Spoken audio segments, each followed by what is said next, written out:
Good morning. Namaskar. Myself Manish Kumar Meena, University of Technology, Department of Special Education and Rehabilitation Sciences, Assistant Professor. आज हम बात करते हैं CBR program, community based rehabilitation. क्या CBR program होता है, क्या CBR प्रोग्राम की परिभाषा है, इसके बारे में हम जानेंगे। CBR प्रोग्राम यह दिव्यांग व्यक्तियों के जीवन की गुणवत्ता में सुधार करने के लिए समुदाय के भीतर ही विकास की एक रणनीति है।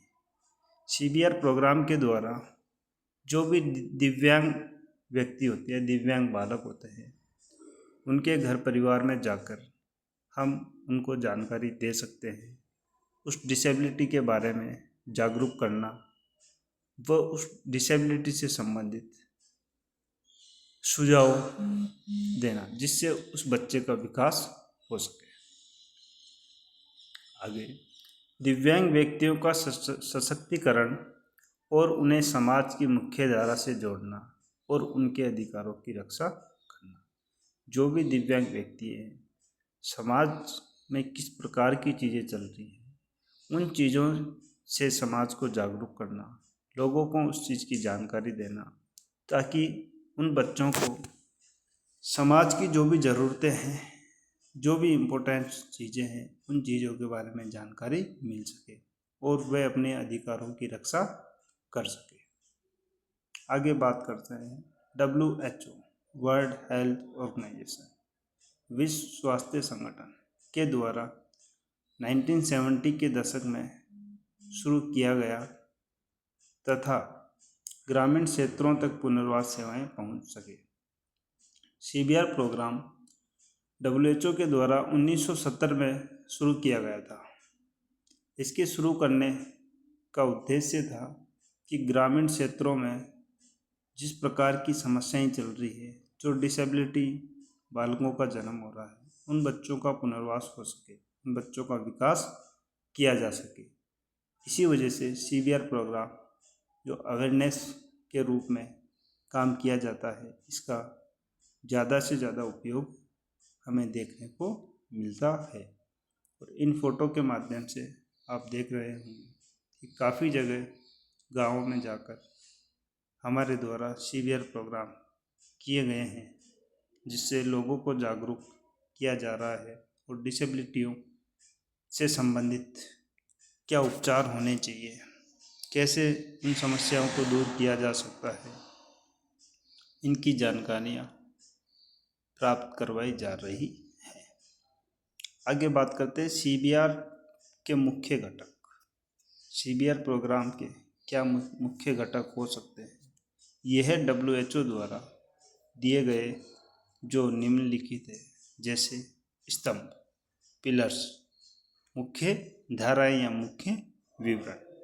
सबसे पहले बात करते हैं हम स्वास्थ्य की, हेल्थ की।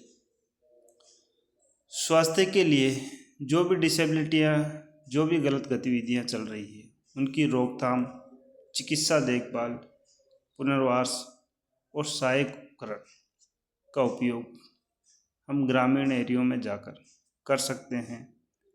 वह उन लोगों को जागरूक किया जा सकता है, जिससे उनको चिकित्सा देखभाल का मौका मिले, उन बच्चों व ग्रामीणों का पुनर्वास हो सके और जिस प्रकार के शिक्षण की आवश्यकता है, जिस प्रकार के TLM और सहायक सामग्री, सहायक उपकरणों की आवश्यकता है, जैसे व्हीलचेयर हो गया, बैसाखी हो गया, हेयरिंग एड्स हो गए, ऐसे इंस्ट्रूमेंट्स का उन बच्चों को जानकारी दे के विभिन्न सरकारी संस्थाएं जो चलाई जा रही है NGO के रूप से, जहाँ से ये उपकरण, ये सहायता प्रदान की जाती है, उनसे इन लोगों को जोड़ा जा सकता है, ताकि इनको शिक्षा में एक बेनिफिट मिल सके, वो अपनी शिक्षा सुचारू रूप से जारी रख सके।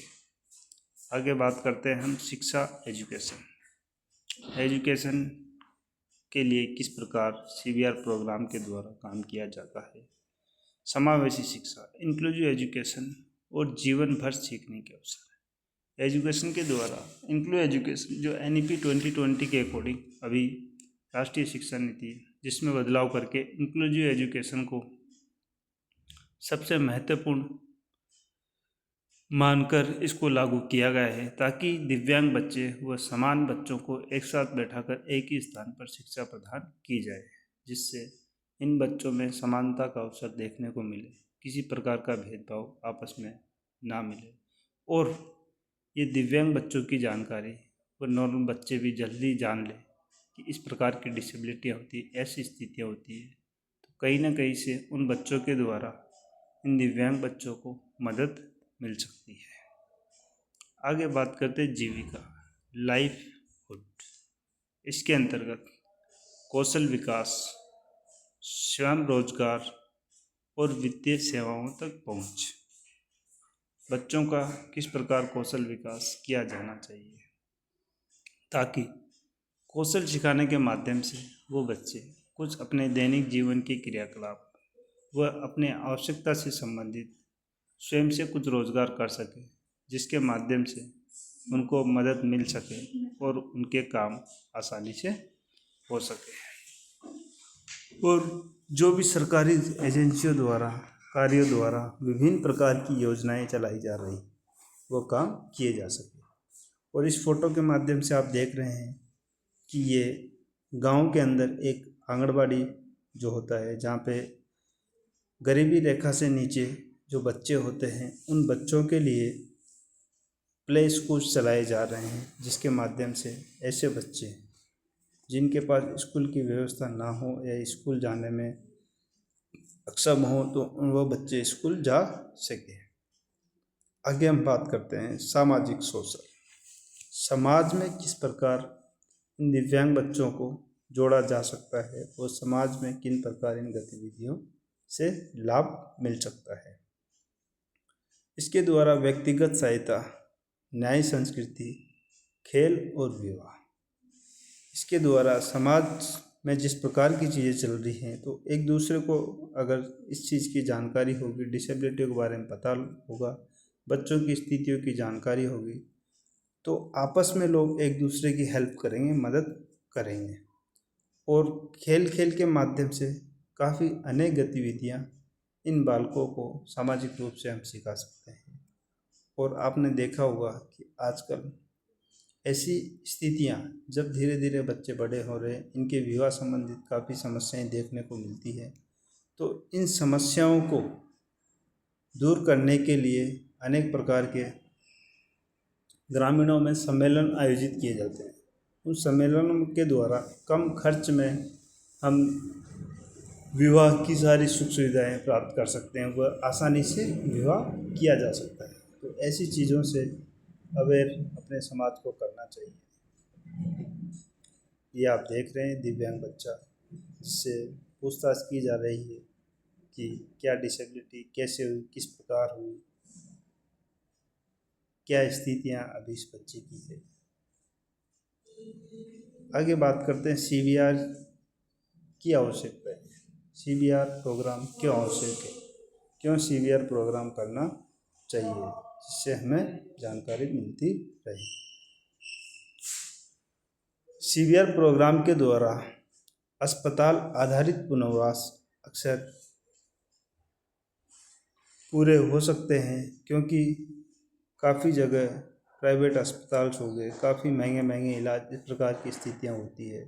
तो CBR प्रोग्राम के द्वारा किसी दिव्यांग विद्यार्थी या छात्र का पता लग रहा है, तो कुछ NGOs की मदद लेकर उस बच्चे का पुनर्वास किया जा सकता है। उस बच्चे को सरकारी मदद से उसकी जो भी बीमारी है उस बीमारी को कम खर्च में दूर किया जा सकता है। ऐसी अवेयरनेस हम CBR प्रोग्राम के द्वारा लोगों तक पहुंचा सकते हैं। आगे लागत, यह कम खर्चीला है क्योंकि इसमें स्थानीय संसाधनों का उपयोग होता है। और सामाजिक स्वीकार्यता, जब पुनर्वास समुदाय के बीच होता है तो दिव्यांगता से जुड़ी भ्रांतियाँ कम होती है। आपस में लोग एक दूसरे से जागरूक रहेंगे तो उनको जानकारी रहेगी ऐसी डिसेबिलिटी में क्या चीज़ें हमें करनी चाहिए, कहाँ से इसका सॉल्यूशन मिलेगा, कहाँ से समाधान हो सकता है।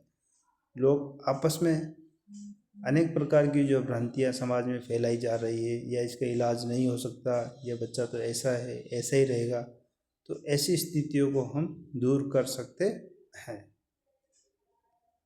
ये आप देख रहे हैं कि किस प्रकार अवेयरनेस प्रोग्राम हमारे यूनिवर्सिटी ऑफ टेक्नोलॉजी के द्वारा अनेक प्रकार के गांवों में जाके चलाए जा रहे हैं, जिससे लोगों को जागरूक किया जा रहा है, ताकि उनकी जो समस्याएं चल रही है, उन समस्याओं को दूर किया जा सके।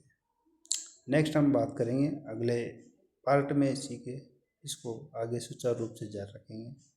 थैंक यू एंड धन्यवाद।